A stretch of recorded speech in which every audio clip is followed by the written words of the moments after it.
أعوذ بالله من الشيطان الرجيم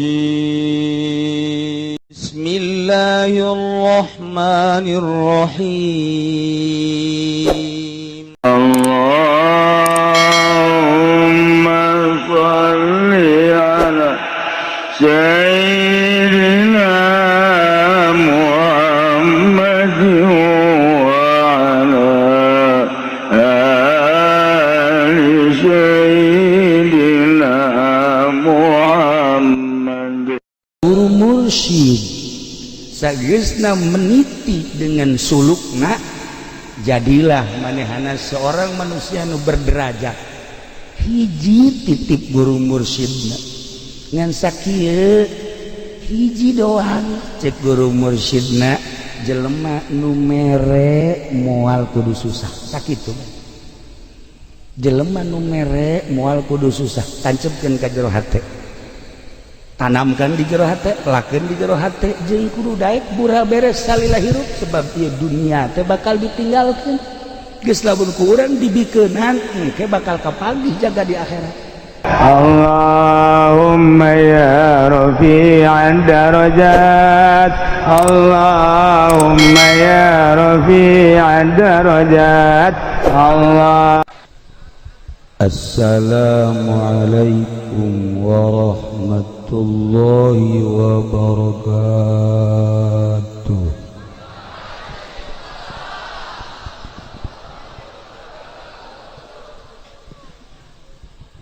Alhamdulillah wassalatu wassalamu ala rasulillah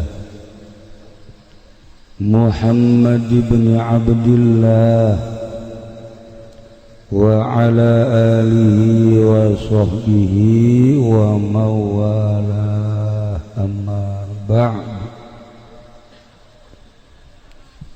فقال الله تعالى في القرآن الكريم وهو أصدق القائلين أعوذ بالله من الشيطان الرجيم وذكر فإن ذكرى تنفع المؤمنين.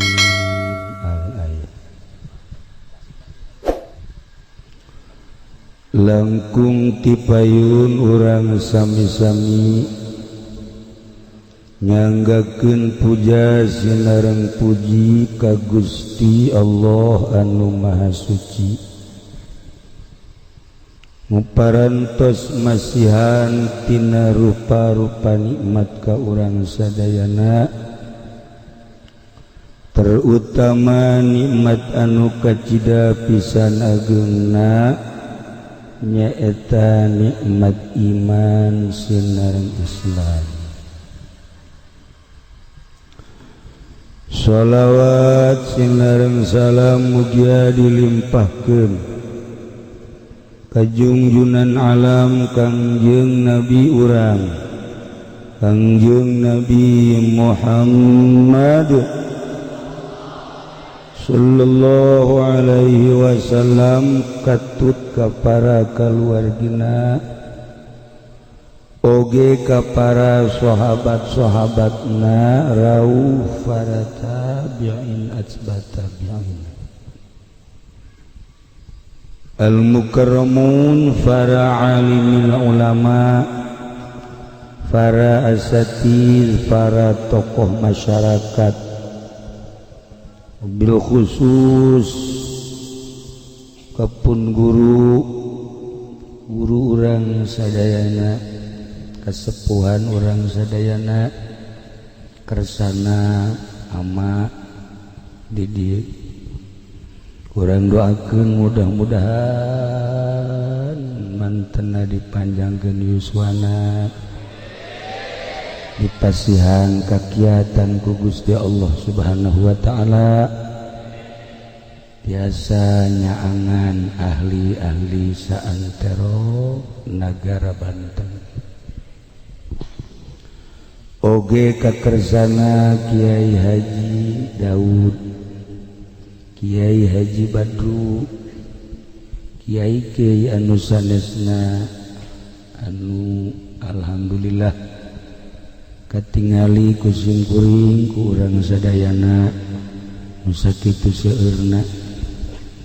Kurang doakeun mudah-mudahan para kiai dipasihan kakiatan paranjangkeun yuswana dibere ku Gusti Allah jalan lembar anu lain kiai mah ulah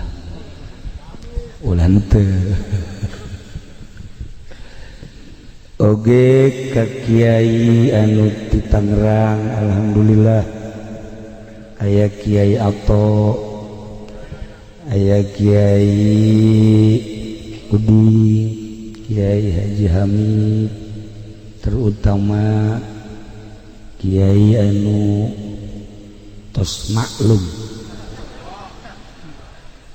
di planet, alhamdulillah di luar planet dunia terkenal sebab di kalangan setan terkenal.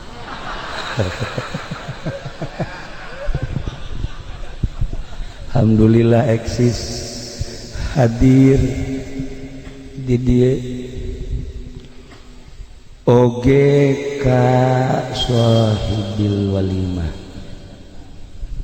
guru simkuring rerencangan simkuring sekaligus murid simkuring kumaha cenah ngitungna teh sih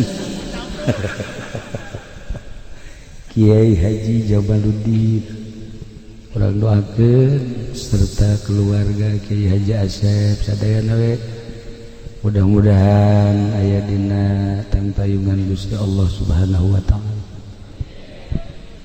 Aparatur pemerintahanana sipilna militerna nu dina kasempetan dia hadir sami kusimkuring dipehormat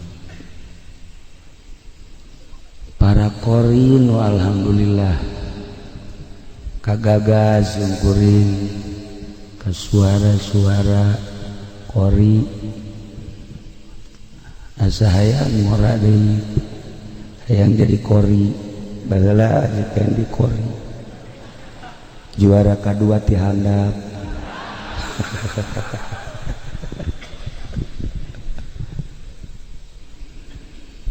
kalayan inayah ti Gusti Allah alhamdulillah khususna simkuring umumna urang sadayana dina wengi ieu tos aya catetanana kedah kempel di dieu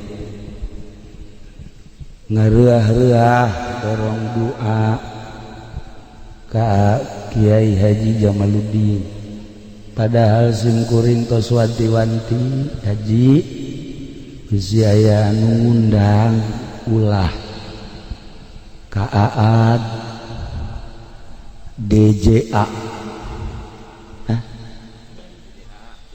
DJA Duren Jatuhan Haji Aad ulah mun aya nu ngundang muhun cenah cek Haji Jamal teh muhun prakjana nu ngundang puguh geus diwanti-wanti ulah tapi nyana ngundang kekeh supaya hadir jangjina mah asal datang bae tapi ieu haju ngaji di dieu maksud azamna mah terek ngaos terek ngaji terek manggihan Kiai Haji Jamal henteu jasa dek naon tuh kapanggihnya na ieu mah maksud azamna mah kapanggih hayang pendak sareng ama sebab mama teh ama teh ieu murid mama sempur urang geus teu kapendak teu kapanggih jeung mama sempur aya muridna sarua mama Ujang asa kapanggih jeung mama Bakri tuh rubadak ge langsung dari simkuring teh soa cukup sakitu ge padahal mah tadi derek balik dan kulantaran can dahar aju dahar heula nah geus dahar aju ngaji padahal mah cukup pendak sareng mama Ujang oge sebab eta nu dimaksana. Tapi barang ningali di dia Masya Allah seueur jalmi loba jelema kadaleuna masih gajelema. Wallahu a'lam. Kadang-kadang aya anu kasep beungeutna hatena jore, aya anu beungeutna jore hatena jore deh. Oh pupurieun tah mah sieu modelna tah mah.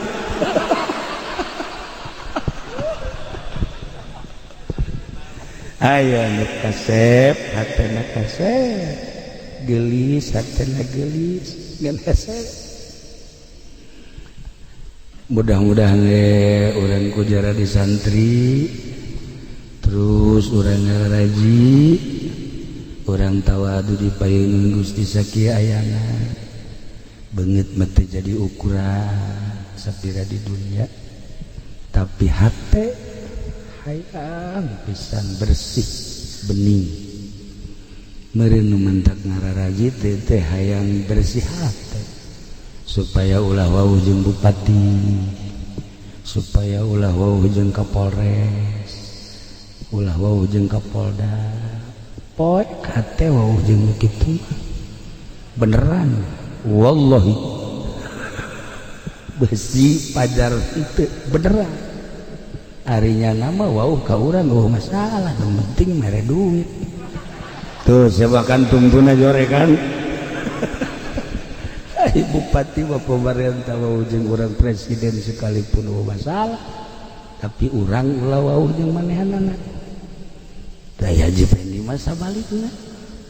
Bupati teu wauheun nyana nu ngangsong-ngangsong. Mentak tadi ge siga jelema padahal juri. Kan?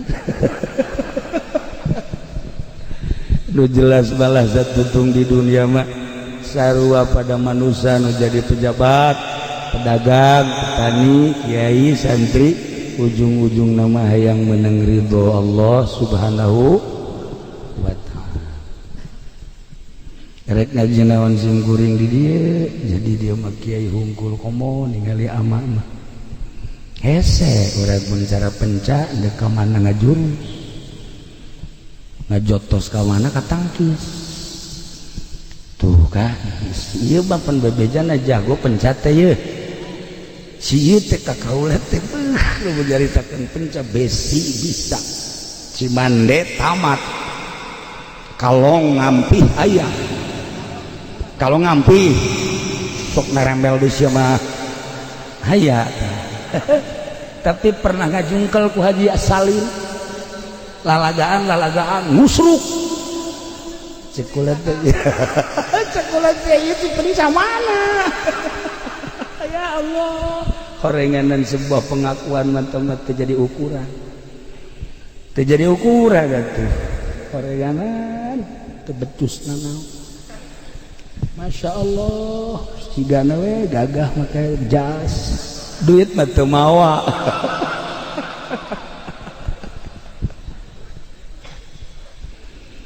Para jamaah kaum muslimin wal muslimat rahimakumullah, dunia teh aya 5 benua, Asia, Amerika, Eropa, Australia, gede.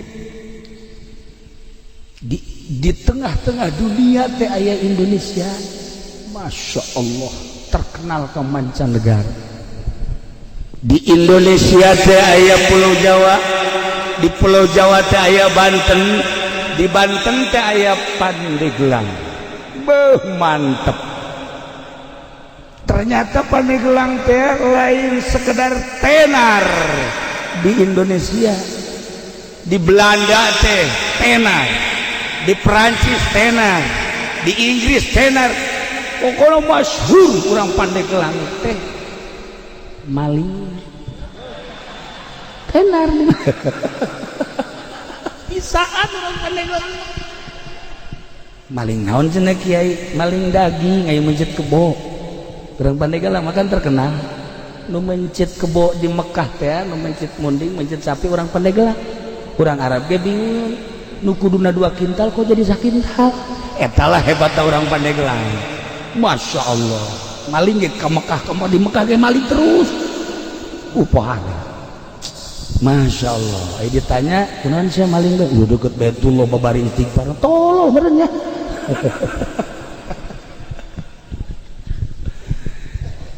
Pandeglang teh iya urang keur cicing di Pandeglang terek ngaji simkuring mah rek nyaritakeun asal usul Pandeglang. Di Pandeglang teh aya hiji jelema sakti mantraguna. Weh, moal aya tanding. Ngaranna Ki Buyut Papak. Ki Buyut Papak teh moal aya tanding lamun gelut.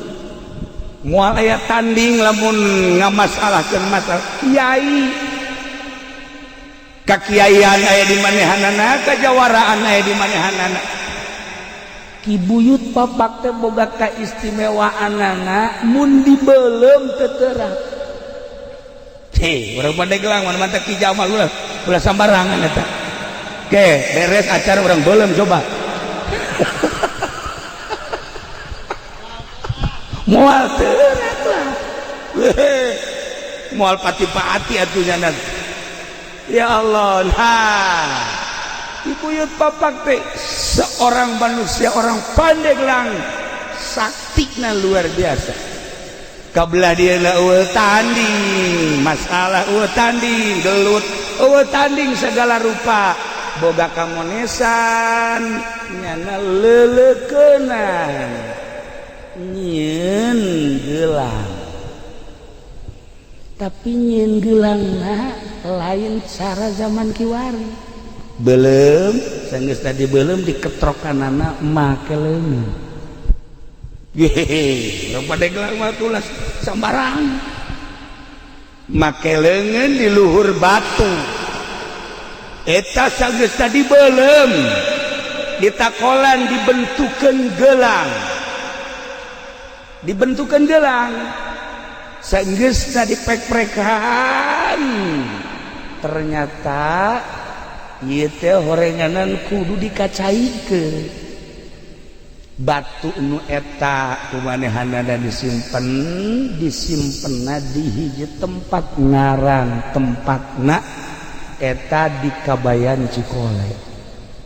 Ayalah kuari disebut Batu Ngamprak. Neangan tempat jang nguluikeun lalakon.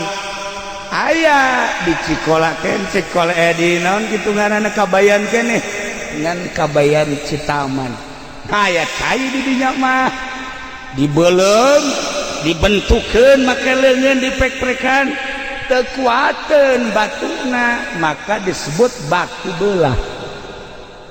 Kula mah asal ngadengin nu beulah muringkak bulu. Teu maksudna. Bisa mah dehem mana bae sia mah kolot-kolot. Tah kuari teh aya batu beulah di Citaman, Kabayan Citaman. Masya Allah, di dinyala dibentukeun rapih, jadilah gelang. Maka nyieuna disebut pande, mande, gelangna gelang. Zaman harita langsung anjeunna lapor ka Syekh Maulana Hasanuddin diiring ku 5 jelema. Syekh Maulana Hasanuddin almarhum al-maghfurlah kuddisa sirruh, ya Allah ya Rabbi, kaget seorang Pandeglang kampung anu luar biasa, bahkan lain sekedar kampung leuweung meleg-meleg bisa jijieuna nu sakieu hebatna diterima dengan 12 tangan ku Syekh Maulana Hasanuddin. Sageusna diterima teu meunang balik deui eta Buyut Papak teh diangkat jadi penasehat keraton.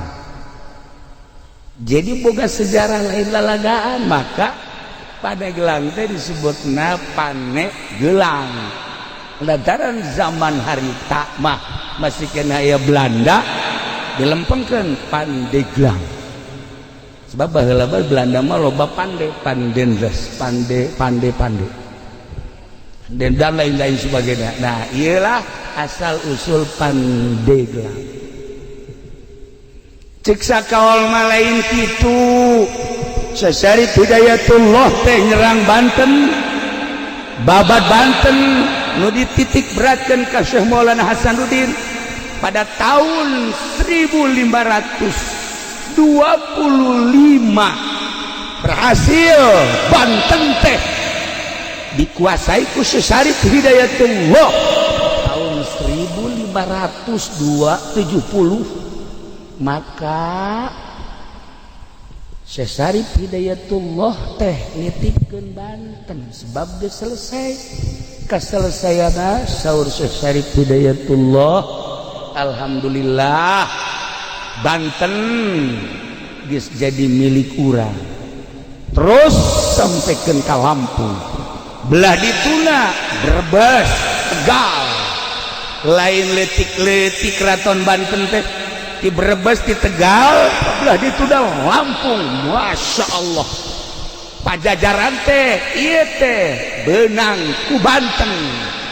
Maka cek Sasari Hidayatullah ieu ngaranna Peniglang.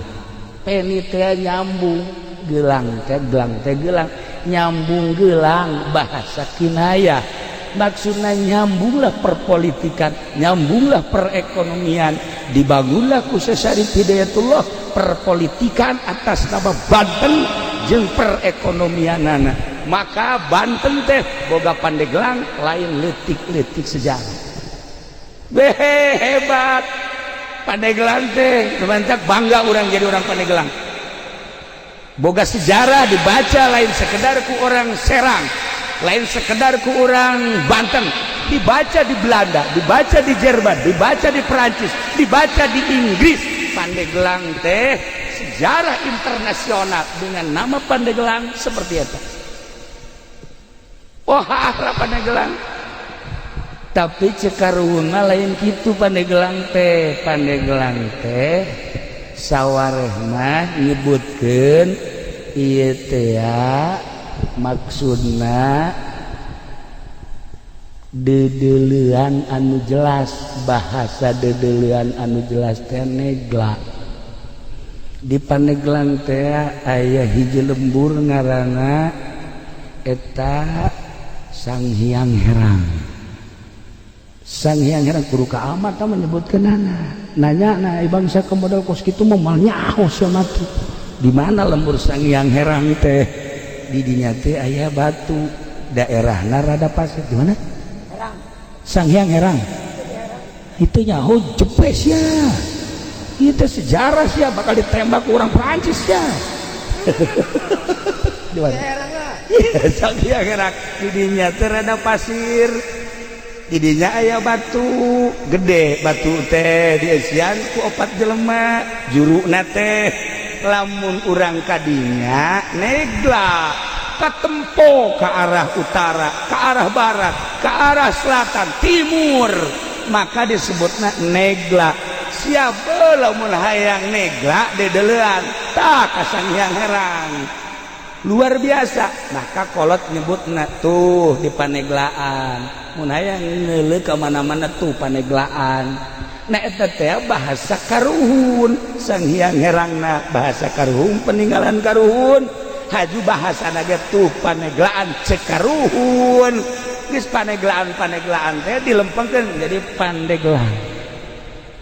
Tilu sia mangajina. Masyaallah nyoret bener tuh.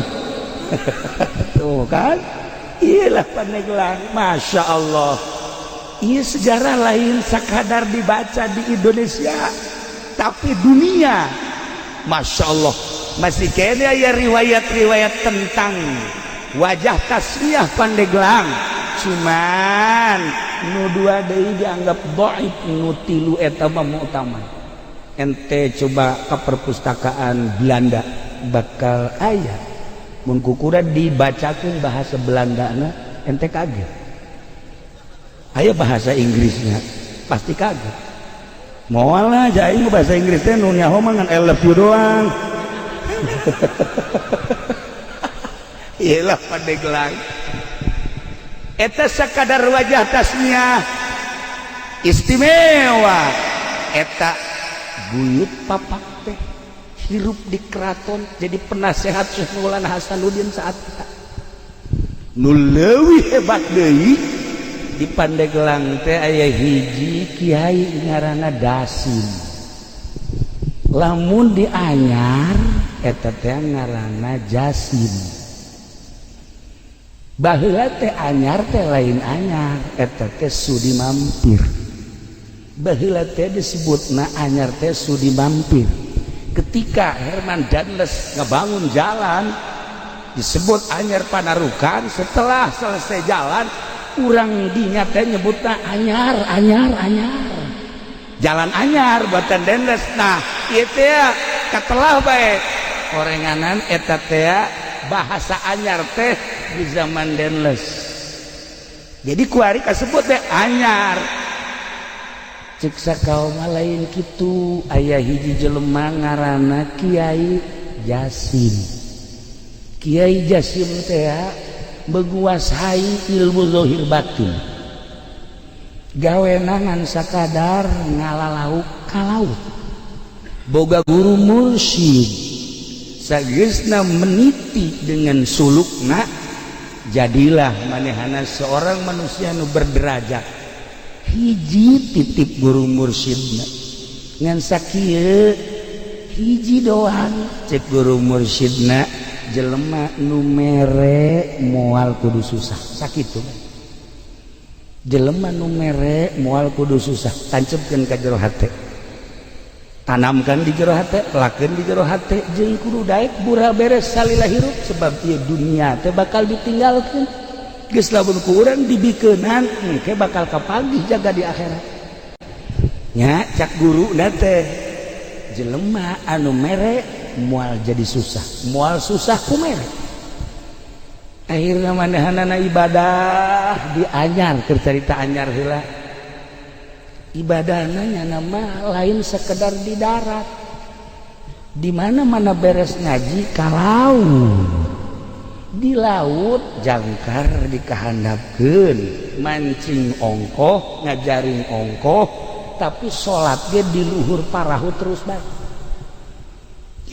Jasim luar biasa lamun urang nyaritakeun salat di parahu aya nu masantren cara urang kieu teu kaget aya badal ieu ndek kumaha coba salat di parahu ayo ya di darat ge carang ngomong di parahu ya da ieu di parahu ge salat bae ya Allah ya Rabbi mancing dengan sakadar zahirna we hungkul mancing rek meunang rek henteu ngan lamun bener-bener teu meunang di akhirnya ngadoa ya Allah ya Rabbi ulah datang ka abdi poos ieu balik teh hiji dua mah bere ya abdi jasana jang abdi jang fakir miskin lauk nonjol sorangan mancing merek menang rek henteu sebab nyanana salat di luhur parahu tapi rek balik lauk nu mana bae hayang diala hayang dibawa sebab lauk eta kan boga aambeula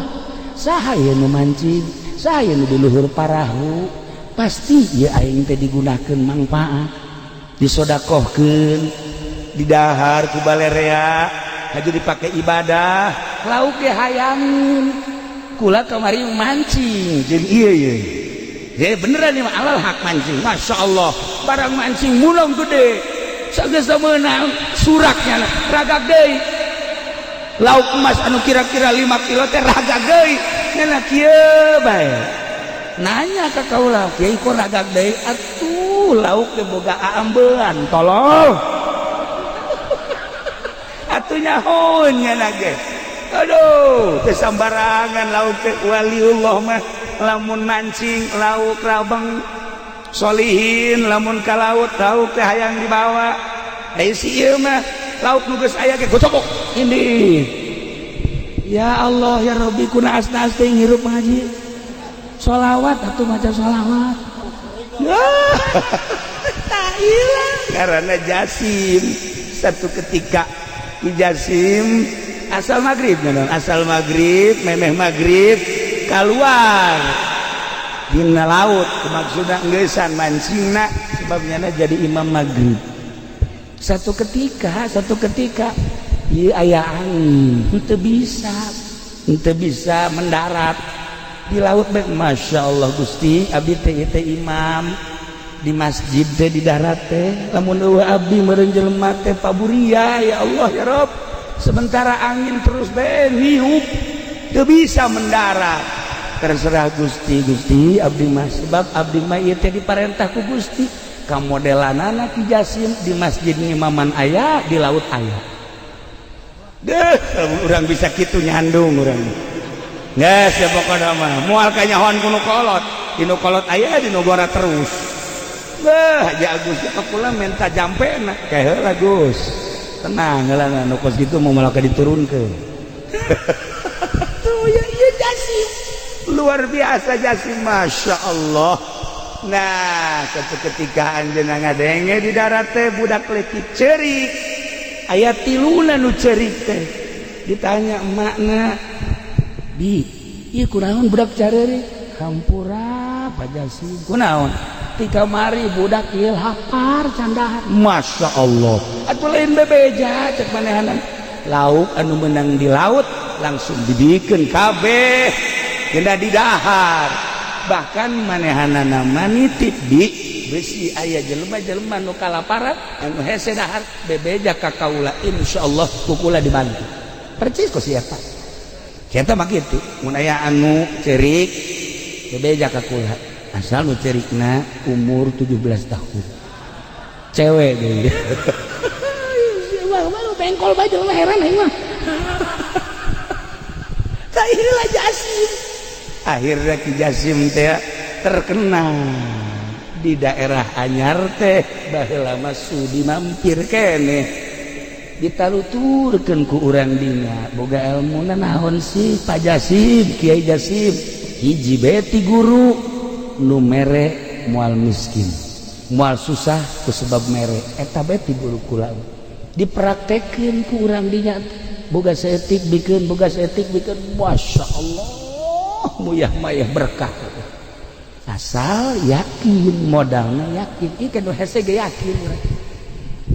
yakin oh lamun nyaritakeun keyakinan hesena lain lalaga datang ka segede kieu urang can boga keyakinan keneh bae sebab lamun hudang peuting culak-cilik bae beusi ayam momonon si aya pocong eta karana teu boga keyakinan kos kitu tah ya urang mah kana rezeki bae hampir teu yakin padahal Allah ngajelaskeun dina Al-Qur'an tapi teu daek yakin masih kene meronta kene tah ieu lah Jasim kita luturkeun ku urang dinya berarti ngamuridkeun ilmu nu dipraktekeunana jelema mere moal miskin nu mere moal susah sakitu bae akhirna muridna loba geus loba muridna nyana ka Mekah berangkat balik ke Mekah Masya Allah ingin masjid di Anyar tah masjid nu pertama ngabangun di Anyar eta ngaranna Jasim mantak besi aya jalan Haji Jasim kuari geus apal dong besi ente ka Anyar ieu teh aya jalan Buyut Jasim eta manehanan nah eta Jasim teh ya lantaran ngabangun masjid urang dinya nyebutna Anyar masjid Anyar nu tadina ngaranna sudi mampir kuari ngaranna Anyar hiji sababna jalan menang denles nomor kedua sababna menang Abuya Jasim nu indah deui Dasim mah di Pandeglang kehebatan Dasim ibadahna nya nama di leuweung bae naik ke tangkal kayu sholat di luhur tangkal kayu wih hebat jasa ngadengina mah urang ngeunaheun si ieu ge sok naik ke tangkal buah batur deh beak kabeh naik tangkal kalapa beak buah beak entek si ieu mah kos kitu beungeut kucem kadeulna ieu Dasim istimewa ibadahna zahiran wa batinan mantak di Pandeglang mah istimewa sebenarnya mah Kiai Zohir Ambalaya Kiai Batin ge loba Kiai Zohiron wa Batinan Ambalaya Pandeglang baheula mah urang Tangerang, urang Bogor, urang Sukabumi, urang Cianjur, masantren teh lamun encan ka Pandeglang Kang Anggus. Sebab di Pandeglang mah loba ulama zahir batin. Pokona hebat bae kidasi mah sebab manehana mah nyandung opat. Lamun ka mamana ieu pamajikanana ngabring opat 3.000 jana babageur. Lamun nu ieu ngalahirkeun ditungguan ku nu tiluan. Lamun anu kadua ngalahirkeun nu tiluan ieu nungguan ngaropean. Masyaallah mang nyangungkeun, mang nyesehkeun. Dongengna bae urang resep kitu teh bisa mantep.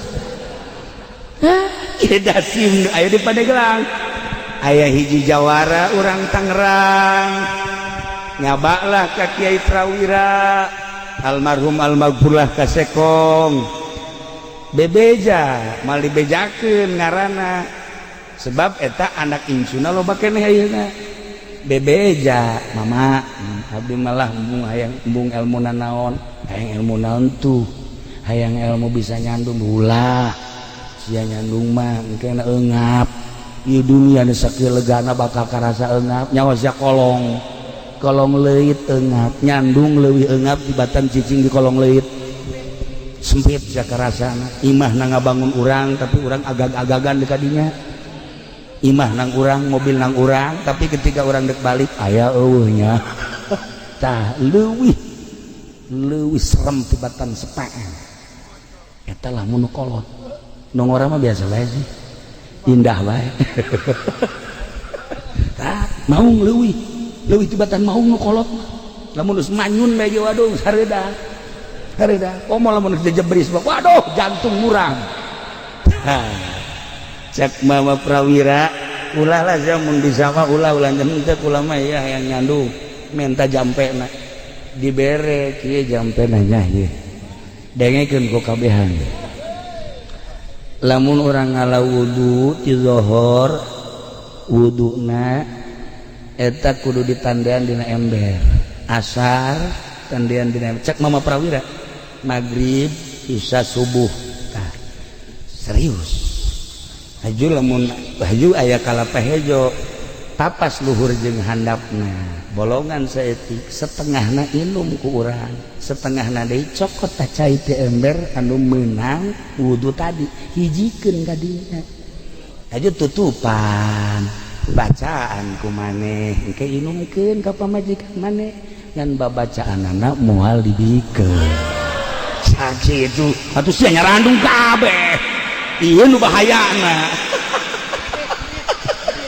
ya yang medit-medit mun kitu boga duit nyandung tah ieu moal dibikeun ieu carita Mama Prawira we akhirna dibacaan bener saenggeus dibacaan inumkeun sesana kalapana ieu pendem hareupeun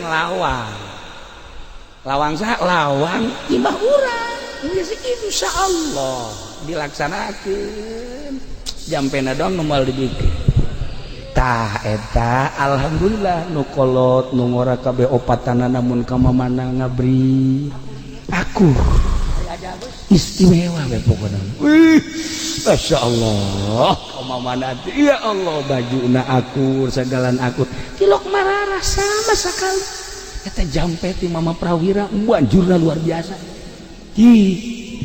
nah eta ngara barang ditanyakeun mama eta Siti saha jampe ti Mama Dasim baheula di Pandeglang teh aya ngaran Ki Dasim Kiai zohiron wa batinan ibadahna lain dihandap di luhur tangkal kayu ge salat bae iyalah Dasim jadi boga sejarah lamun di Anyar ngaranna Jasim lamun di Pandeglang ngaranna Ki Dasim kiai kan badak lamun urang nyaritakeun seputar Banten kabeh ge boga sejarah Baros seorang nama manusia intelek ngaranna DJ Baros anu ngasahkeun keratonan Banten setelah babat Banten teh ngasahkeun anak DJ Baros teh ngaran jelema ya aat badinya dagang can nyahonan naon Baros tuh kan istimewa. Nah iyalah seputar ngaran-ngarana lamun ku urang ditataan kabeh ge aya wajah tasnya Labuan, Anyar, Caringin, terus Karang Bolong, eta teh aya titi mangsa nu mantak di ngaranan eta teh. Pandeglang, Serang, termasuk Banten mah geus kacerun ka aun-aun kakoncara ka mana-mana ka beja ka unggal negara. Harapal kabeh tentang Banten mah. Nah, ieu Pandeglang teh heula. Ieu teh julukanana nu asli nama Kota Wali. Baheula sempet di zaman Belanda teh disebutna Kota Wali teh. Kabelah dieuna diganti Kota Santri. Kabelah dieuna diganti Serambi Mekah zaman Pak Harto. Kabelah dieuna kuari. Masya Allah, segala rupa aya di Pandeglang. Segala rupa aya di Pandeglang geus pokona mah hese nyaritakeunana. Begal urang Pandeglang. Pamalihan urang Pandeglang, tukang nyandung teu bener urang Pandeglang. Tuh, segala rupa orang Pandeglang kayak gitu. Anu katangkap di Mekah teh mukimin orang Pandeglang. Ih, wahara. Tapi ulana leuh kituna sejarah kiai-kiai jebolan Pandeglang. Masya Allah. Mantak urang bangga di Pandeglang. Aya Ki Bustomi, aya Abuya Cidahu, kuari senyit. Kiai Mupasir, Mama Ujang di dieu. Deuk ka mana di neangan ilmu teu kudu jauh-jauh. Beakeun ta ilmu Mama Ujang. Ujianana moal beak datang ka irah gitu. Tuh, Mama kitu ngan Ki Mupasir ente mun hayang zuhud ka ditu. Kalau urang ka ditu belajar ka ditu, ulah dahar, ulah nginumna saeutik bae.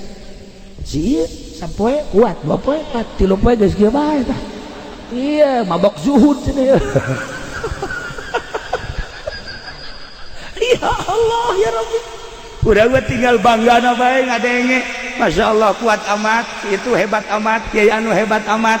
Dan mantap kulawa tanpa sepengetahuan kiai-kiai anu bersangkutan. Kulawa penting tu sok doakeun. Kemudian dihadiahan, ununya hok kabeh nu mantap cara rintaeun sebab kulana sok kirim Fatihah.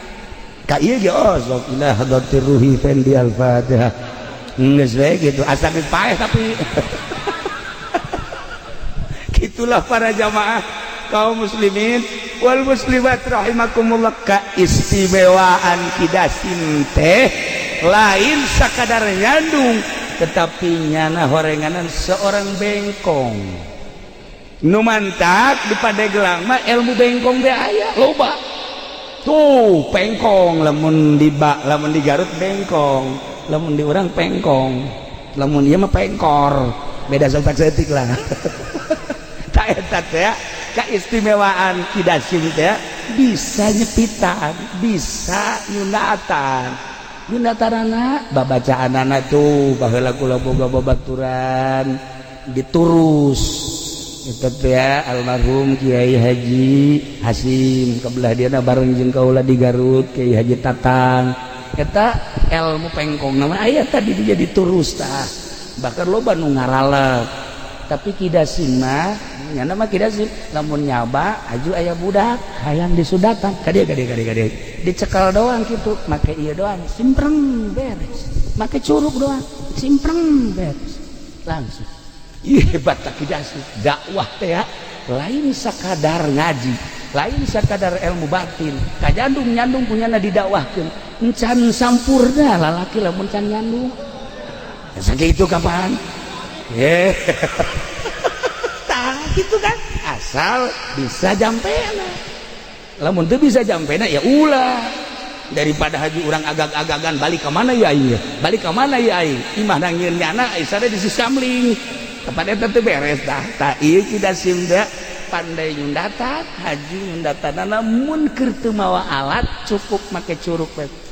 Ya Allah ya Rabbi. Pernah sih ge nyundatan di talian gini. Manya nyundatan di talian. Beres nyundatan, bentak teu bentak-bentak kieu. Salah nyundatan tah bawa ke Sunan Rohmat teh belajar nyundatan di Kiai Ali Murtado. Balik ka dieu langsung dipraktekkeun ku manehanana. Pohoan nya teu bebeja sakumaha simpreng mah beak kabeh. Atuh pararae jelema. Berangkat deui nya ka Mekah ka ditu. Bebeja ka guruna. Mama, kunaon? dia kukul mah di sudatan para rae kabeh jelema emang sakumaha nyundatan atuh bea kabeh ya atuh manajang pamajikanana cesakeun saeutik atuh tah dipraktekeun tah ieu Sunan Rahmat Godog etalah anu pertama meraktekeun nyundatan yakni bengkong hasil daripada belajar ti Kiai Ali Murtado Mekah. Nah dia dilanjutkan ku Kidasim. Jadi Kidasim teh boga sejarah hiji ibadahna lain di masjid lain di musola di luhur tangkal kayu ge terus bae ibadah. Nomor kedua pamajikanana opat tilok ribut.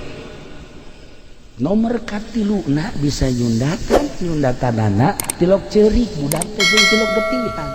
Cukup simpreng beres ya Allah mun ditolak alam teh kakaraket tolak budak terus beres sudah kakaraket tolak beres tak kehebatan Kidasim ya Allah ya Rabbi luar biasa Pandeglang teh boga sejarah istimewa lamun urang nyaritakeun ahli batin di Pandeglang almarhum Abah kula sok dongeng ketika masantren di Prakiwai Kiprewira sok milu sekong sok milu jamiahan Kaki Abdul Halim sok tukang mawa kitabna kitab Mama Sekong eta teh nu diajina mah Jamul Jawame beja cak Abah teh kos kitu jadi berarti lain samarangan tah Ki Abdul Halim emang kumaha Ki Abdul Halim mah teu kukubah ngan sakadar hebat mamanehanana pernah satu ketika nyana lempang di jalan kereta tasbehna murag di jalan kereta eta kereta nguik-nguikan teu bisa maju aya tasbehnya mah wing eta masinis kaget ieu aya naon ieu teu bisa maju bareng ditempo aya tasbeh sieun kabeh nyekel tasbeh eta sieun nyekel tasbeh barang ditingali tuh nuanien itu tasbeh tadi nu liwat mah Kiai Abdul Halim kadinya teh digerokeun bae ya ki oh bener cenah terus we ditingali heuh tasbeh kula dicokot kareta maju deui coba tasbeh sia coba aing nyaho ya Allah ya Rabbi dailah para jamaah kaum muslimin wal muslimat rahimakumullah kita rek nyaritakeun ngaji sim geuring mah lantaran isin ka kiai-kiai di dieu wirang ka ama cacak-cacak ama masih kuring ya insyaallah meureun hiji hadis dua hadis lah aya nu apal ngan kulantara deui aya ama taaduban ka ama embung lah maningan dongeng seputar eta bae mun ku urang dicaritakeun mimiti babad Bantenna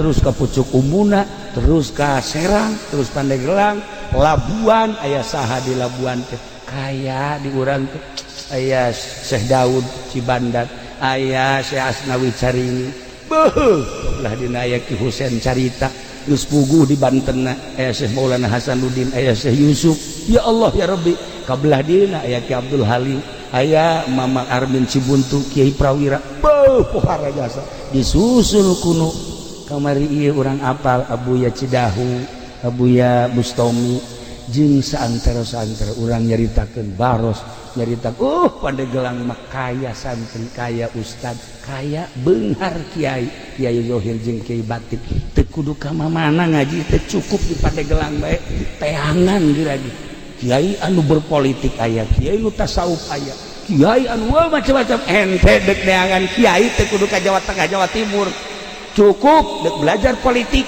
aya di Pandeglang Banten dek belajar ekonomi kiai anu dagang ambal aya geus teh nyaho kalel kidul haram halal geus teh kiai eta teh ambal aya bari tah masa kiai boga showroom kiai boga showroom HP showroom mobil pada teh urusan jeung bang ai bang teh lamun ku urang dibaca kitab dakepan mengandung riba di ditu da teh urang mencari teh ah moal dibacakeun izin ka ama nang dijelaskeun mah seperti eta eueuh masalah eta teh seni variasi jadi di Pandeglang teh kiai anu tasawuf loba kiai anu zohir bae loba kiai anu zohir batin ambalaya kiai anu berpolitik loba kiai anu berekonomi loba kiai anu berbudaya ge ambalaya teu kudu neangan ka mana tapi ketika aya seorang habib ahli batin nyaba ka Banten kuari nyaba ka Pandeglang pernah neteskeun cai mata sebab naon sebab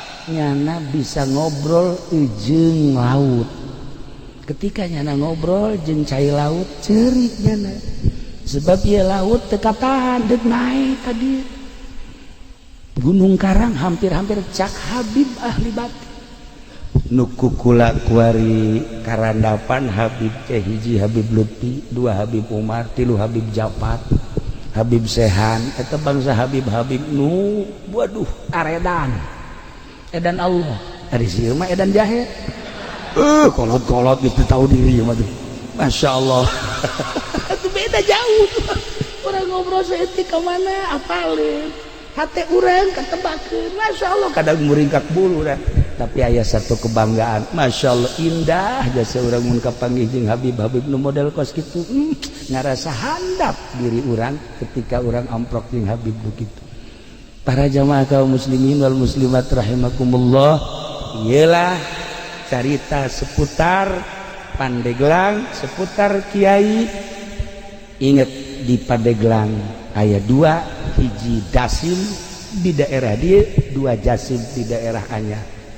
Ilmu anu terus kabelah dieuna dimuridkeun ialah ilmu ti Syekh Mansuruddin Cikadueun anu baheula nyekel satoriah salah sahiji anu muncul kabelah dieuna Rifaiyah kabelah dieuna Qadiriyah wan Naqsabandiyah geus lamun jelema nyekelan kos kitu insyaallah moal daekeun ngadahar duit ti pamarentah beteng teh dijaga besi pentingna teu bisa tahajud sebab urang ngadahar duit ti pamarentah ulah loba ti bupati baheulanan pentingna hudang mah hudang tapi ieu kekereuceuman teh teu bisa pas gitu eta hese tadek lobatanana kos kitu teh ieu mah urang ngobrol pada santrina bae supaya urang ulah daek ngadahar duit bupati aya leutik mah doh ganja mah katara ku aing hayang ganja doh ngadek ieu kadaleuna sinaran eta leleb teuing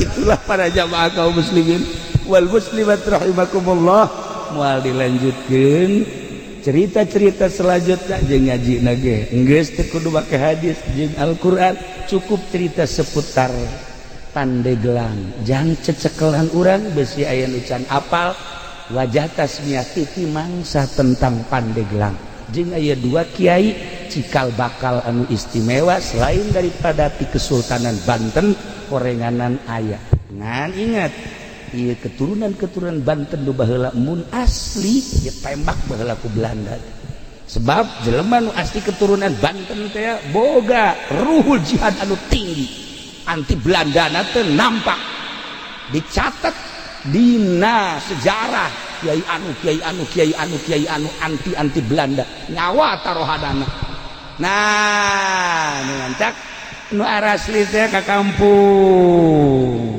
teu nyebutkeun keturunan Banten teu nyebutkeun keturunan Cirebon sebab lamun kanyahoan zaman Belanda tembak dibuing seret maka dilanjutlah ku anu bangsa rada semis masalah nu aslina ge aya ngan nu bodoh maksudna zaman Belanda lamun nu pinter keturunan nu asli tembak tapi lamun keturunan asli bodoh masalah sebab naon moal aya jihadan sebab jihad ge moal didarajekeun nu hebat eta kan jelema na keturunanna istimewa kemudian ruhul jihadna pasti tinggi pinter ngomong sakecap dua kecap ditaluturkeun ku jelema perang teh ya ieu teh kumaha pemimpin urang lamun nyaritakeun baheula masyaallah Ki Amar Khatib terus ka belah ditu da sejarah-sejarah Banten urang teh tergugah hati terus di Banten mah moal eureun kuari Belanda teh nu paling ditinggali sa Indonesia hanya 3 1 Banten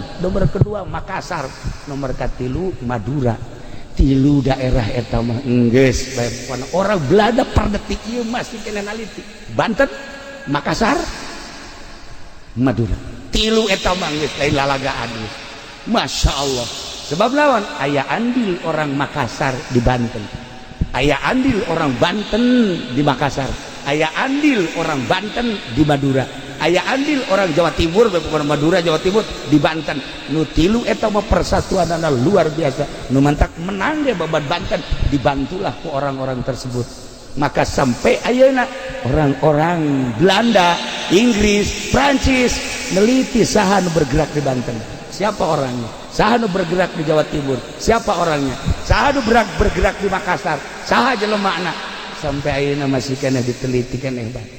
Itulah para jamaah kaum muslimin wal muslimat rahimakumullah, simkuring ngarasa bingah biasanya baka dieu ngarah-rah ieu kalau surur ka rencangan simkuring ieu teh kusebab Kiai Haji Jamal sok datang dari itu malam Salasa ngobrol-obrol di ditu teh ai pas ka dieu kula mikiran eta si lamun balik sedeket eureun ngaji teh jam 12 atau jam 1 eta mun balik ka dieu jam sabaraha teh di Jamal eta moal bisa sosonoan meureun malam Salasanya tah ieu lah para jamaah jadi artinya jadi akrab lah teu aya jarak antara simkuring jeung Ki Jamal Kiai Asep baheula rakana kan nya geus ngiring ka Baghdad ka mana alhamdulillah lumantak hubungan Cilongok jeung Solok Jengkol ieu ge Solok Jengkol ge aya catetanana nu mantak disebut Solok Jengkol teh aya wajah tasmiahan pohoan tadi teu kabahas tapi geus penting teu kudu aya kunaon nu mantak disebut ieu kampung Solok Jengkol aya lah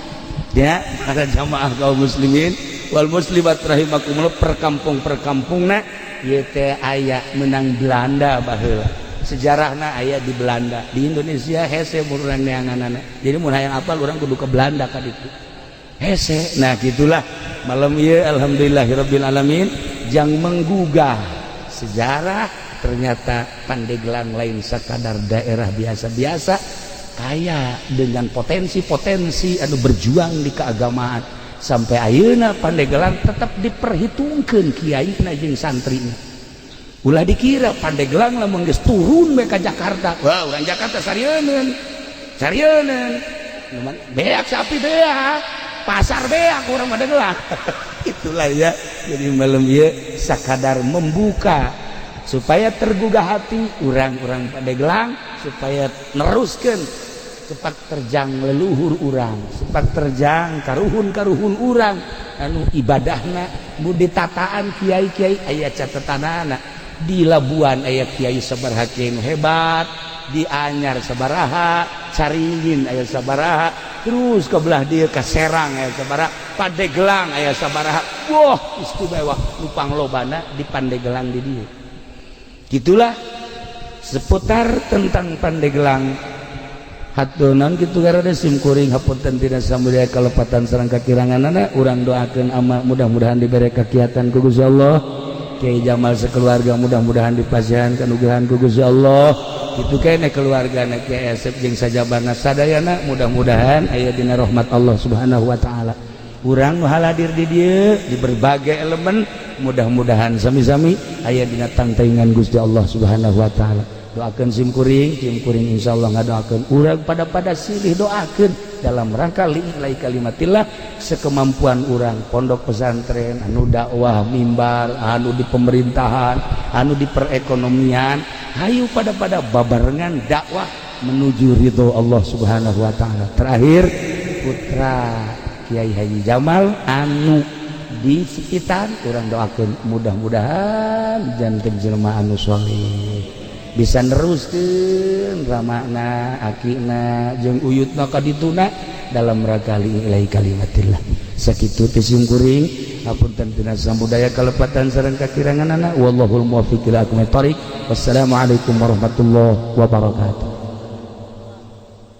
Allahumma shalli wa sallim ala sayyidina Muhammadin fil awwalin wal akhirin wa barik wa sallim ورضي الله تعالى عن ساداتنا أصحاب سيدنا رسول الله أجمعين يا الله يا رب العالمين اللهم ارحم أمة سيدنا محمد اللهم اجبر أمة سيدنا محمد اللهم أصلح أمة سيدنا محمد اللهم فرج عن أمة سيدنا محمد صلى الله عليه وسلم اللهم انفعنا بما علمتنا وعلمنا ما ينفعنا وزدنا علما ويقينا وزدنا علما ويقينا وزدنا علما ويقينا والحمد لله على كل حال ونعوذ بالله من كل حال أهل النار اللهم اهدنا الصراط المستقيم اللهم اهدنا الصراط المستقيم اللهم اهدنا الصراط المستقيم صراط الذين أنعمت عليهم من النبيين والصديقين والشهداء والصالحين وحسن أولئك رفيقا ذلك الفضل من الله وكفى بالله عليما وصل وسلم على جميع الأنبياء والمرسلين والحمد لله رب العالمين تقبل يا كريم A'udzu billahi minasy syaithanir rajim. Bismillahirrahmanirrahim.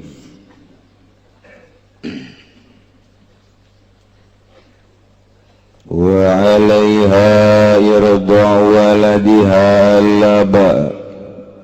Lan iku wajib ing atase utawi nyosoni ing anake allaba ing puhan wiwitan mabadahu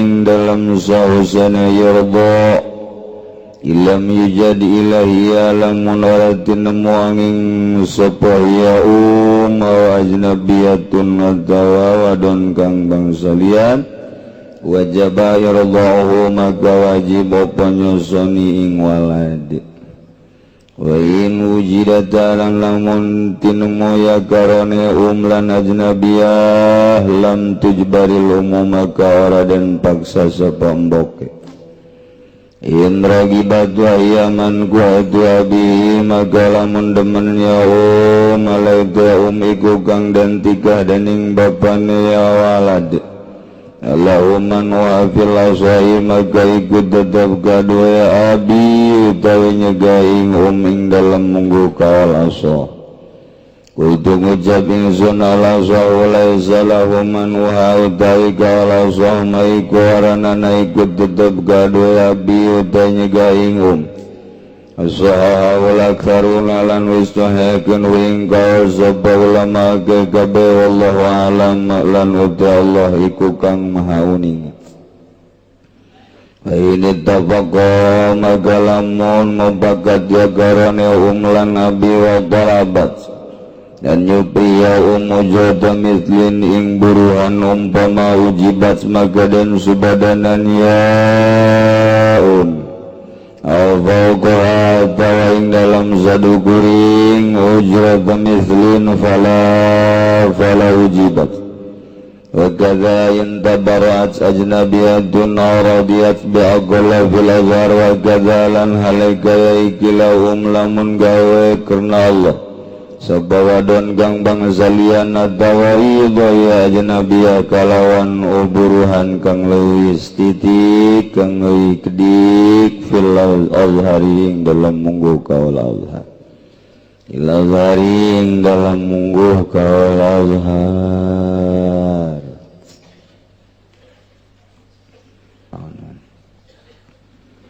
Pertanyaan bagi kalau kita investasi uang pada usaha tertentu, misalnya usaha tempat pembibitan, peternakan, sekaligus pemotongan daging sapi atau kambing dengan pembagian keuntungan setiap penjualan daging tadi, per kilogramnya kita diberi Rp1.000 dan dibayarkan awal bulan. Apakah uang yang Rp1.000 tadi termasuk riba apa bukan? Riba itu siapa kos gitu. Iya mangga sababarakari pertanyaan kos kieu can kahalal artikel ku hulu sia segala daging, segala tek-tek bengek gitu-gitu kene, gitu kos bank kene. Daripada kos kieu mending nenden duit di bank be deposito. Gitu-gitu kene. Cenah ieu mah dagang dagang kos kieu teh ngaranna kitu syirkah dek kirod sabodo teuing dagang mah aya aturanana asal urang kabehan nyaho. Artina nyaho teh kieu urang dek invest di hiji perusahaan di NASA misalnya ulah letik-letik lah NASA lah urang boga modal pangletikna di NASA urang mah 1 miliar letik nya nama meureunanan bangsa 100M urang 100M tak urang teh mun deuk invest kudu nyaho modal keseluruhan nu nyana sabaraha nu ibu itu nu ibuna sama boga ibu pode teh ngaranna nya urang 1 miliar nyana 100 miliar nyaho tah harga modal keseluruhan geus engkeuna untung babarengan rugi babarengan ke kalkulasi urang dek dibere sabaraha persen itu teteh mun cenah ieu bagina bagalna teh bagi 10 9 nyana urang hiji rugina geus kitu keneh nyana rugi 9 urang rugi hiji jadi karugi-rugina kudu babarengan ieu mah pan kos kitu teh hayang untungna doang per kilogram dibere 1000 ai modal kabehan nyaho teu mun 10 orang jadi sering sabara duit kudu dikanyahokeun perjanjianna untung bareng rugi bareng kitu tah henteu teu ceuli aing datang ka kitu bae cak aing teu mending nenden duit di bank deposito sakalian ngerebek ka neraka lese segitu bae sih urang nunda duit di tukang emas toko emas biasa sokadar itu Tasikmalaya itu Garut Bandung pedah nu dagang teh tetangga atau kawauh engke urang dibere per bulana kadang-kadang sok dibere urang teh gitu 500.000 atau 1 juta eta kos kitu riba lamun urang kadinyana lain nginjemkeun mun nginjemkeun ulah hayang dibere Izreta mah karena Allah subhanahu wa ta'ala lillahi ta'ala Allahu akbar mun aya untung atuh kudu pasini ye kula boga modal ye jecek tukang emas ayeuna urang babarengan ayeuna sabaraha dinya modalan ye nu kula ye adalah 100 juta tah nu bapa sabaraha kudu dikanyahokeun nu tukang emas tah sabaraha ai urangna doang mah nu nyaho itu teu jaho riba ngaranna ieu kudu nyaho nu bapa sabaraha nu kula mah 1 miliar oh kula mah 100 geus jadi engke pembukuanna tiap bulan kudu dikanyahokeun ku kabehan pan babarengan dagangna manya babarengan nu nyahona tukang emas doang urang henteu pikir atuh ku hulu sia ai babarengan kudu nyaho geus kumpulan nih 100 sebulan sekali atau seminggu sekali penjualan poe anu tanggal sekian ieu sekian tuh jadi sebulan keuntungan sekian ya tah berarti ieu urang bagi 10 kula 9 maneh hiji bulan kedua gitu kena bulan ketilu tah ieu rugi bulan anu rugi jadi ai kerugian dina bulan ieu kerugianna 10 juta geus aing 9 juta rugi sia 1 juta daek henteu sia kitu tah geus kitu eta ngaranna babarengan ieu urang hayang untungna doang dagang sapina ge teh nyaho nimbangna saha aju kumaha geus teu nyaho bae tukang non gitu ngaranna tukang sampe diajak dagang daging mal beres tak kudu nyaho kabehan dek di toko emas dek di pabrik nasa dek di perusahaan daging kudu nyaho kabehan mun 5an modal keseluruhan sekian 1 miliar si A sekian si B sekian si C sekian si D sekian nah si C sekian terketahui modal keseluruhan ti A B C D E dah kanyahoan kuari ndek bagi kumaha itu geus untungna bareng rugi bareng ieu mah pan lain nunda duit di toko emas sebulan ngalir giliran rugi bae dicokot pan duitna Pak gara-gara lah ieu mesti kabulu bahaya cenah ieu duit dicokot embung rugi mah embung rugi eta geus kitu riba geus dikieu-kieu riba bae kajian kumaha kecuali nuturkeun sakumaha tadi. Saya punya hutang sama orang tua tanpa diketahui oleh kakak dan adik saya sebelum sempat bayar kedua orang tua saya telah wafat. Bagaimana cara saya membayar hutang tadi atau harus diserahkan kemana? Gampang, kadiekeun bae ka aingkeun. ahli waris tuh lantaran eta termasuk tirkah jadi bagikeun ke ahli waris bayarkeun heula aju bagikeun ke ahli waris. Kemudian misalkan saya punya hutang emas 5 gram ke Ki Umar tahun 2010, tahun 2011 saya mau bayar tapi Umar minta diganti sama uang dengan harga emas sekarang. Apakah boleh menurut agama? Permintaan untuk menang baik hutang emas ngan ku emas deui.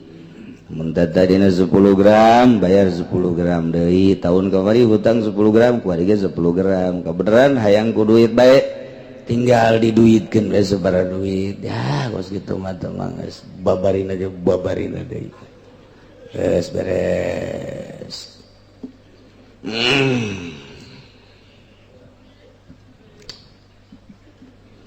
Urang nuluykeun masalah soal nafkah.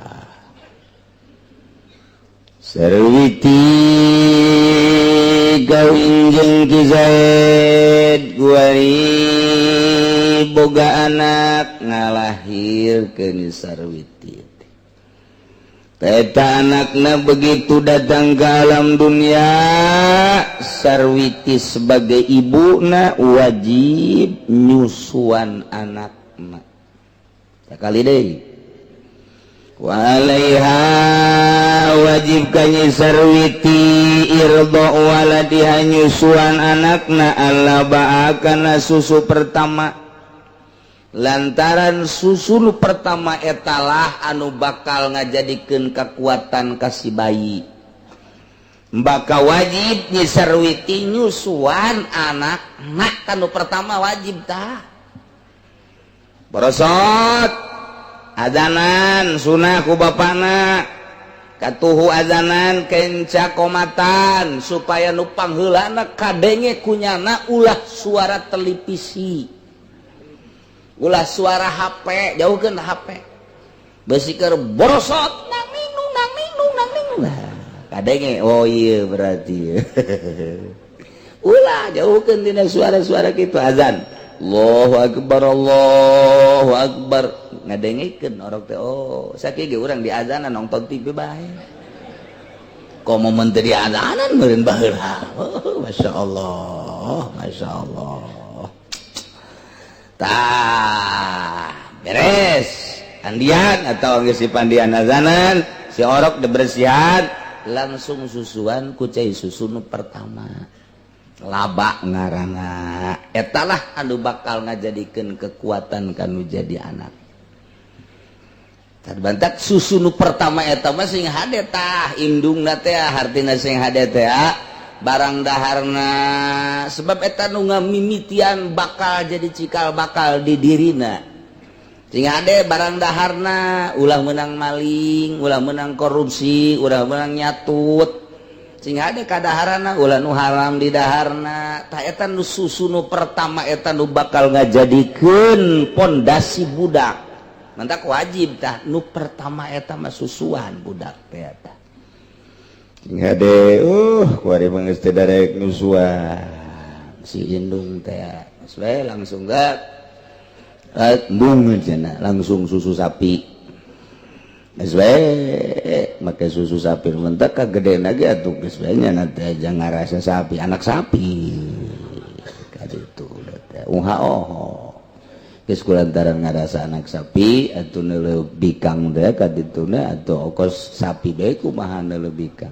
main ceklak bae eta gara-gara teh disusuan ku indungna akibatna nyana neuleuh mangsana teh sakumaha sapi bae geus eueuh kaisin tadina teh disusuan ku indungna wayahna sakali deui ka indung ieu mah ka salaki mah teu kudu nyusuan teu kudu nyusu malah mayung kudu ka indungna wajib nyusuan anakna begitu borosot lahir wajib dah si indung nyusuan anakna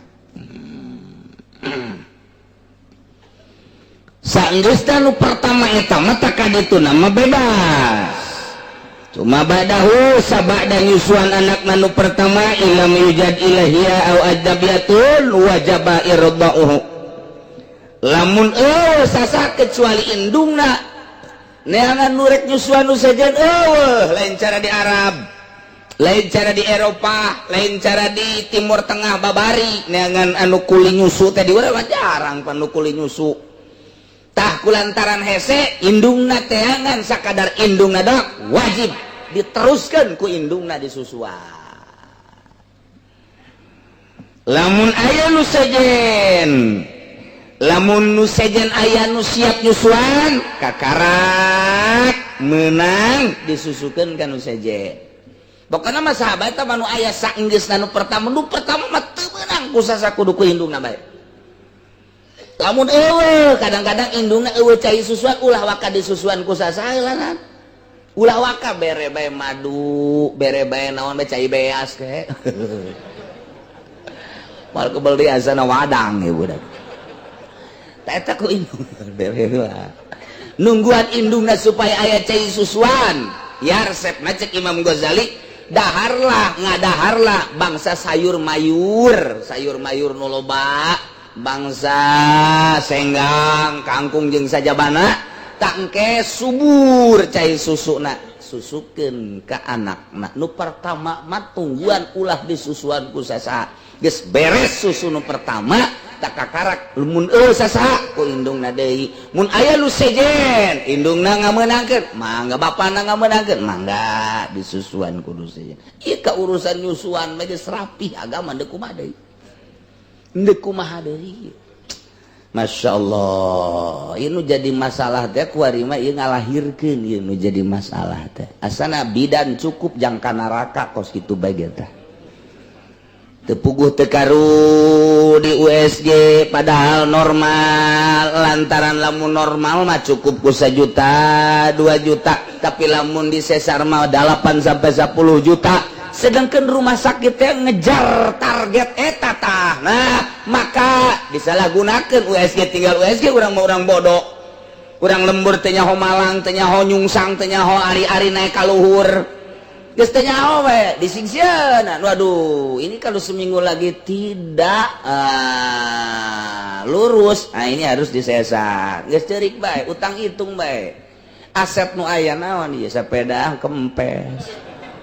Warung bangkrut, asana ya kontrakan can di aduh bingung bae. Ngabingungkeun jelema, cukup bidan teh, dokter teh tah jang ka neraka mah nyingsieunnan jelema bae cukup. Gara modar ge gara. Iya tuh emang kumaha gitu kubu batur geger bingung. Mudah-mudahan salamet. Masmat kadituna maca surat Maryam, kadituna maca surat Yusuf, kadituna maca surat wasiqal ladzina ittaqau ila jannati zumar hatta idza ja'uha wa futiyat abwabuha. Eta ditiupkeun ku bapakna kana leungeun diusapkeun kana beuteung. Beuteung diusap sing ada beuteung. Ini mesti salah aing ngomong. Sakali deh beuteung na. Beusi kieu ge dibaca diusap ka handap pan. Cek pamajikan handap caki uci ge. Aing ban nu jadi tatagonan tah. Masya Allah. Masya Allah. Eta abe babari kadituna maca wasiqal surat Zumar. Terakhir surat Zumar kadituna haza hatta idza ja'uhu wa futihat abwabu hatta aya wa futihat abwabu hatta faul wa futihat abwabu wa qala lahum khazanatu assalamun alaikum tibtum fadkhuluha khalidin. Tiupkan ka dia fut terus usapkeun ka pamajikan urang ti luhur ka handap ngusapna abe babari maksudna abe babari kaluarna.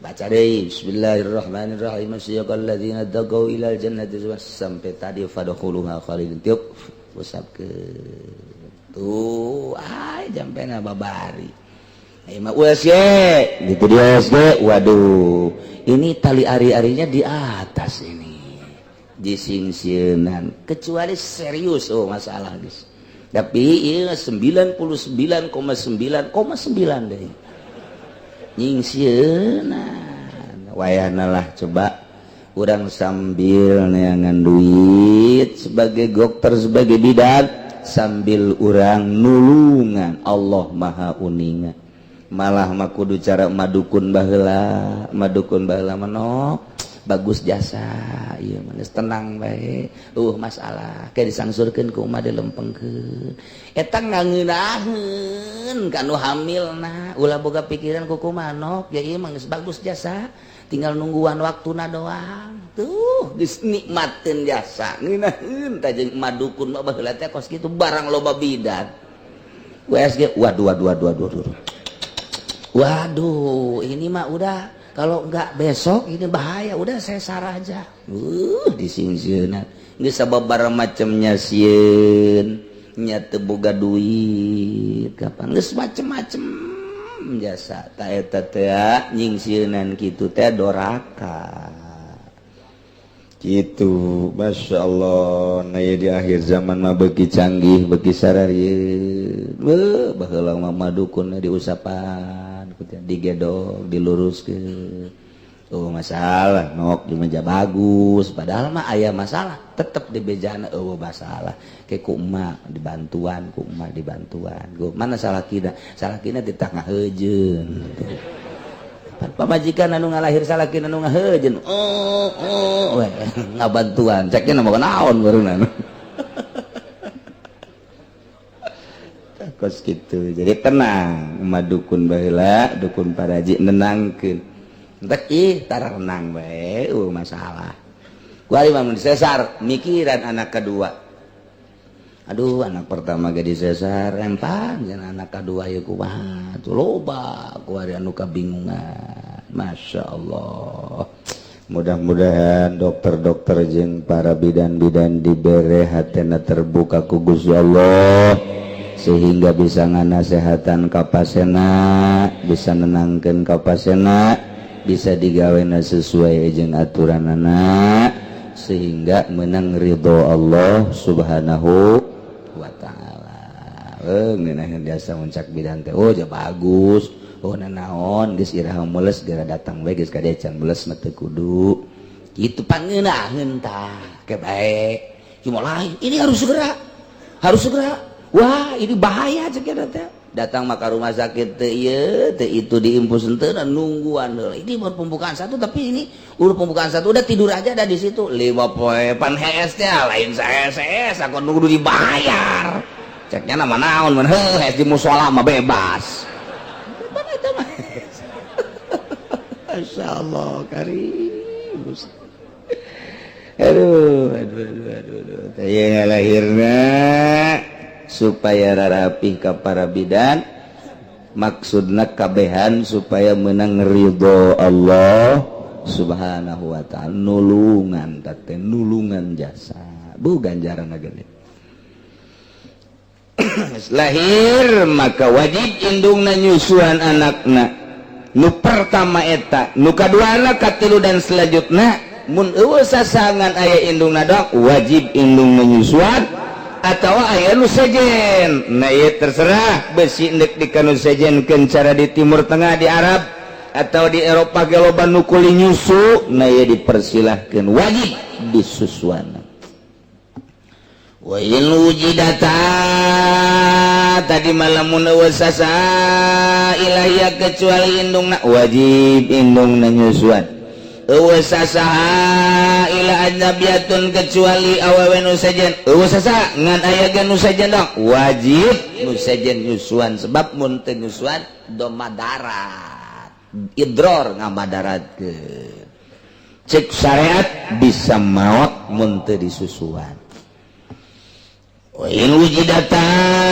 lamunnya indungna aya nu sejen ge aya nu siap nyusuan lam tujbaril teu meunang dipaksa indungna kudu nyusuan nu penting mah budak aya anu mangnyusuankeun teu mesti indungna bae kabeneran indungna dilarang mah ku salakina aya tapi nu nyusuan nu sejen neng ja aya ieu tuh nu nyusuan nu sejen neng mah ulah nyusuan pan kunaon kitu Kak osok bedeh bedek ada udah burat teh gitu asal tak nyusuan we gua sakumaha urang Turki nah di dele-dele teh waduh tama tuh aya 2 letreun mah da ulah nah eta lamun dilarang terserah lamun atuh ngobrol-ngobrol atuh ulah susukeun ka batur asi aya mah tapi lamun eueuh nu nyusuan ba nu sejen aju gitu aya indungna doang teu meunang dilarang-larang mun aya nu sejen teu bisa dipaksa indungna teu meunang beundek bae mangga henteu bede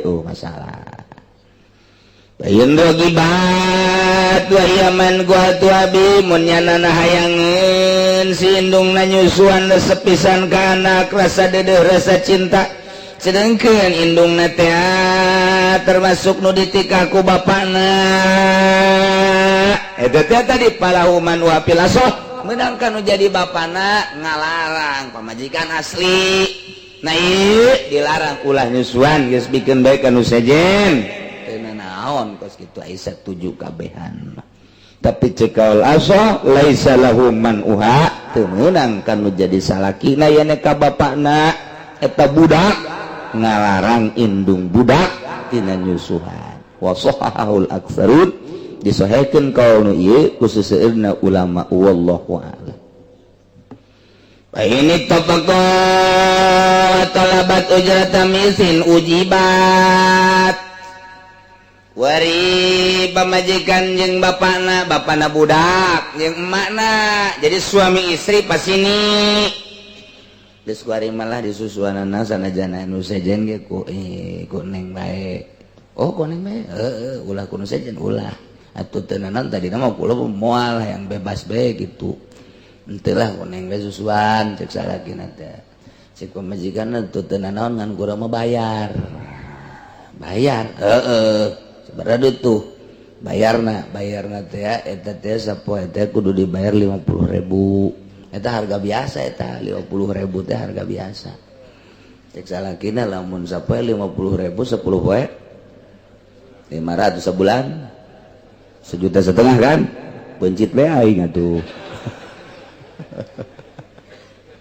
tadi mun 1,7 50.000 bayar non gitu kan eta murah eta sakitu teh 50.000 aduh tawar jadilah 40.000 sapoe eta teh hayang dibayar si pamajikan anak nyusuan anakna teh nu tadi naja aya ieu batur mun eueuh batur mah tetep teu dipasinikan wajib disusuan ku manehna ieu lantaran aya batur nu siap diburuhan eta teh meunang kan dikabaturkeun ku ari mah dititah ku salakina geus bae kuneng melah ulah ku batur atuh teu naon tapi kula bayar sapoe 50.000 adu tawar jadi 40.000 wajib tadi bayar pamajikan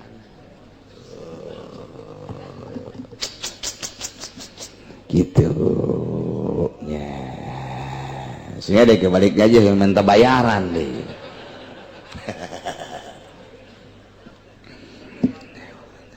au fauqaha fala tawasaluhureun harga misilian saluhureun biasa kebiasaan awewe buburu teh buburu nyusuan 50.000 sapoe eta biasa geus bisa ditawar ke orang 40.000 iya bapak majikanana yang dibayar sampai 75.000 atau 100.000 nah eta mah kekeh ulah daek nyusuan anak ya tapi bayar 75.000 oh mau ke 100 mah eta teu wajib dicumpuanan kudu jadi bapakna lantaran mahal teuing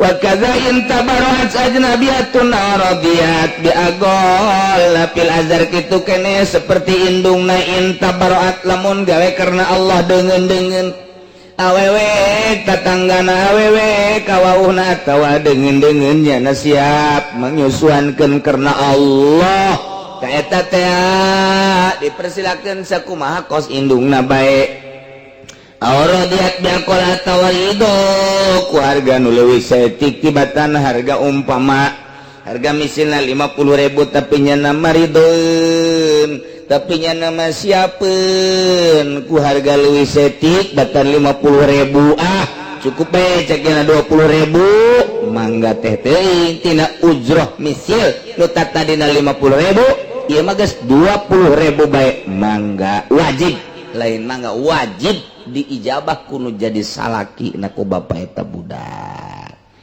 gitulah urusan nyusuan ya mantak kurang ke pemajikan kudu bager lantaran pemajikan geus mangnyusuankeun anak urang pamajikan atuh ka urang ka salakina kudu bager lantarannya diurus kuno jadi salakina geus silih bala lager mantak naon jeung moal kebeli di alam dunia mah geus lamun salaki bager ka pemajikan bager ka salaki begitu maot ka salalorga kabehan pan indah jasa masyaallah coba mun salakina galak jasa jeung pamajikan nama sabar kamajikan anak ka sorga salakina ditinggalkeun ka puntennya kula mah ka sorga ti heula ji panatus sia meninggalkeun aing atuh bongan kakak baheula sok nampilingan kula ditumpakan ongko ditampiling ongko ban kula ayo mah kula mah jadi ditaka ditu ku malaikat ka sorga ji atuh kakak ditinggalkeun atuh kumaha kakak bae teh mah dadah cak pamajikanana bo budak didadahan ka sorga